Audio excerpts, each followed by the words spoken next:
شدید گرمی اس پر ٹریفک کا رش آدھا گھنٹہ ہو گیا تھا اسے بس کے انتظار میں کھڑے کھڑے۔ آج لائبریری میں کافی دیر لگ گئی، پیپرز عنقریب ہونے والے تھے لہٰذا وہ وہاں بیٹھ کر کچھ دیر پڑھ لیا کرتی تھی۔ شاید کوئی ایکسیڈنٹ ہو گیا، مدد کرنے والے کم اور تماشا دیکھنے والے زیادہ تھے۔ وہ تھوڑا ہٹ کر کھڑی ہو گئی، مطلوبہ بس اس جگہ آ کے رکی جہاں وہ کھڑی تھی۔ غالباً کنڈکٹر بھی آتر کر ایکسیڈنٹ کا تماشا دیکھنے چلا گیا تھا۔ وہ جلدی سے موقع غنیمت جان کر بس میں سوار ہو گئی۔ سیٹ سنبھال کر اس نے محسوس کیا کہ بس تو پوری خالی ہے۔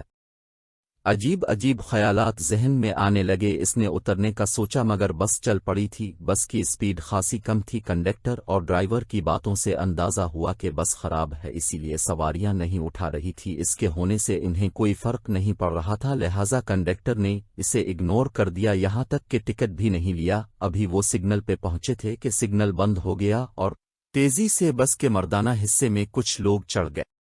وہ تھوڑی خوف زدہ ہو گئی، غیر محسوس طریقے سے وہ دروازے کے نزدیک سیٹ پہ آ گئی۔ بس میں مردوں کی تعداد بڑھ گئی تھی، اس کا خوف بجا تھا۔ بس کچھوے کی رفتار سے چل رہی تھی۔ اس نے اگلے سٹاپ پہ اترنے کا سوچا، آگے ٹریفک کی وجہ سے بس مزید سست روی سے چلنے لگی۔ بس میں سوار ہو گئی رافیہ، ان کو دیکھ کر چونک گئے۔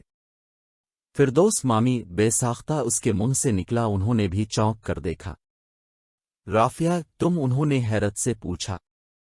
رافیہ اب کسی حد تک مطمئن ہو چکی تھی، فردوس مامی سے اس کی بہت دوستی تھی۔ اس نے یوں ہی پلٹ کر دیکھا، مردوں میں اسے کافی شناسا صورتیں نظر آئیں۔ مشتاق چاچو نے تو ہاتھ بھی ہلایا، جواب میں اس نے بھی ہاتھ ہلایا۔ اسے خود پہ ہنسی آنے لگی کہ کچھ دیر پہلے وہ کتنی خوف زدہ تھی۔ پھر کسی رش میں بس رکی تو کچھ خواتین اور مرد بس میں چڑھ گئے۔ بس والے نے تو شاید یہ سوچ لیا تھا کہ جتنے چڑھ جائیں، اگر اسی رفتار سے جانا انہیں منظور ہے تو کیا فرق پڑتا ہے۔ اس نے کسی سے نہ ٹکٹ کے پیسے مانگے نہ انہیں بس میں سوار ہونے سے منع کیا۔ رافیہ کے لیے حیرت کی بات یہ تھی کہ آج بس کے مسافر کسی نہ کسی مناسبت سے اس کے جاننے والے تھے۔ پڑوسی نیاز صاحب کی بہو سمیرہ اپنے نومولود بچے کے ساتھ تھی تو مردانہ حصے میں ابو کے دوست حافظ صاحب بھی تھے۔ تعجب کی بات یہ تھی کہ کوئی شخص نہیں اترا، لگتا تھا سب آخری سٹاپ کے مسافر ہیں۔ چلتے چلتے اچانک بس بند ہو گئی، مسافروں میں بے چینی شروع ہو گئی۔ ڈرائیور کے کہنے پہ کنڈکٹر نے اتر کر دھکا لگایا مگر بے سود دھان پان سا کنڈکٹر بس کو ہلا بھی نہیں سکا۔ اب مسافروں نے اتر کر کنڈکٹر کے ساتھ دھکا لگایا اور بس سٹارٹ ہو گئی، سفر دوبارہ شروع ہوا۔ اس نے وقت گزارنے کے لیے فردوس مامی سے بات کرنی چاہی لیکن مامی اسے خالی خالی نگاہوں سے دیکھتی رہیں۔ ہاں کہیں ان کی نگاہوں میں دکھ اور افسوس ضرور تھا۔ رافع نے بھی کھڑکی سے باہر دیکھنا شروع کر دیا۔ آخر کار بس کا آخری سٹاپ آ گیا، شام ڈھل رہی تھی۔ اس نے اپنا بیگ اٹھانا چاہا مگر وہ وہاں تھا ہی کب، وہ لائبریری میں رہ گیا۔ شاید اگلے ہی لمحے وہ یہ سوچ کر مطمئن ہو گئی کہ وہاں سے کوئی چیز نہیں کھوئی، دوسرے دن کاؤنٹر سے مل جاتی ہے۔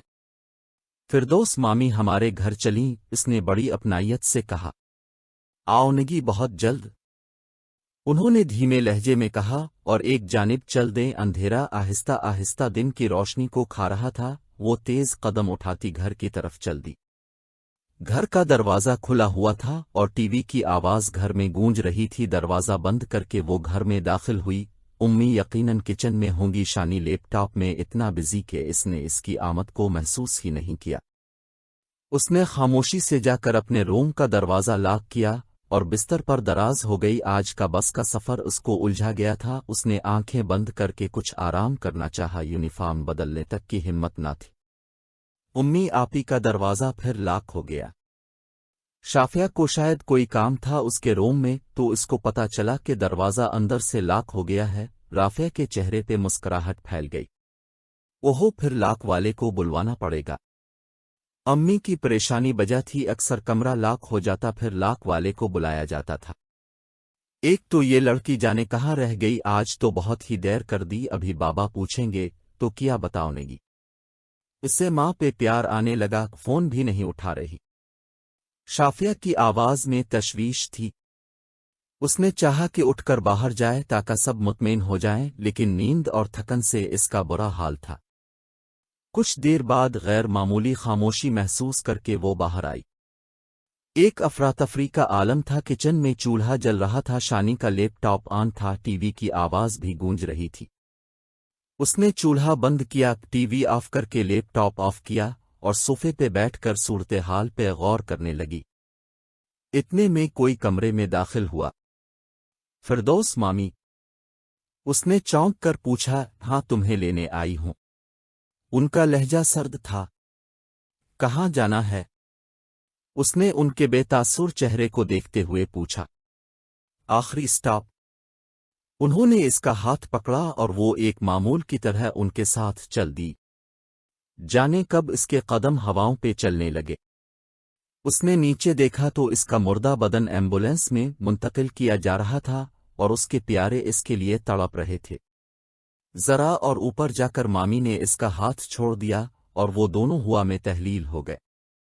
اس طرح کی مزے اور معلومات سے بھری ویڈیوز دیکھنے کے لیے ہمارا اخلاقی سبق ٹی وی سبسکرائب کریں اور گھنٹی کا بٹن دبانا مت بھولیں تاکہ ہماری نئی آنے والی سبق آموز ویڈیوز آپ کو بآسانی مل سکیں۔